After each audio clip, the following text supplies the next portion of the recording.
Hi guys, so ito na naman tayo sa bago kong video. Medyo ito vlog naman to. Medyo nagkaroon ako ng problema nga pala sa deliver ko. Ewan ko sa inyo, may naka-experience na sa inyo ng ganito. Nairan sa akin, in order ko, dineliver sa akin, sira. Ang problema doon, walang may kasalanan sa amin dalawa ng seller at ako.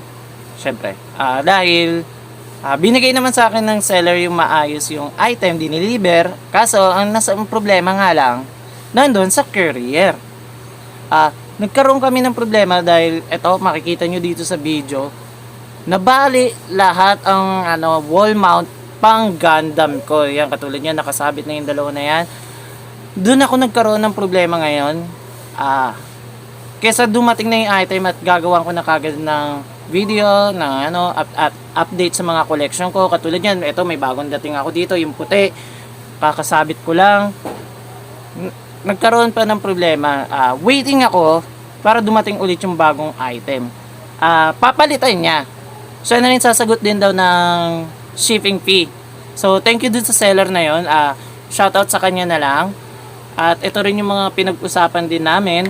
Papalitan niya. Napakabait ng seller na to. 100% responsible siya sa mga nangyayari. Kahit hindi niya naman kasalanan, dahil kadalasan mga courier, hindi lahat, hindi natin lalahatin yan.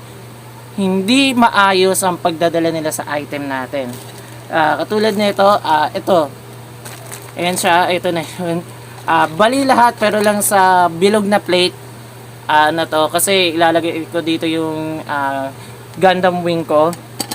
Ito yung wall mount. Talagang nabali.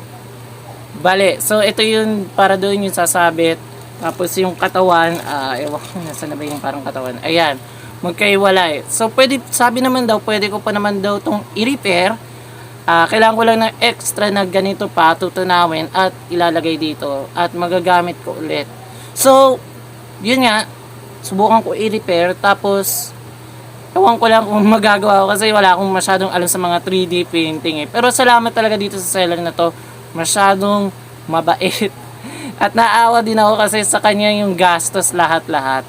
So mga courier din, mga nanonood dito, please, please, please, please.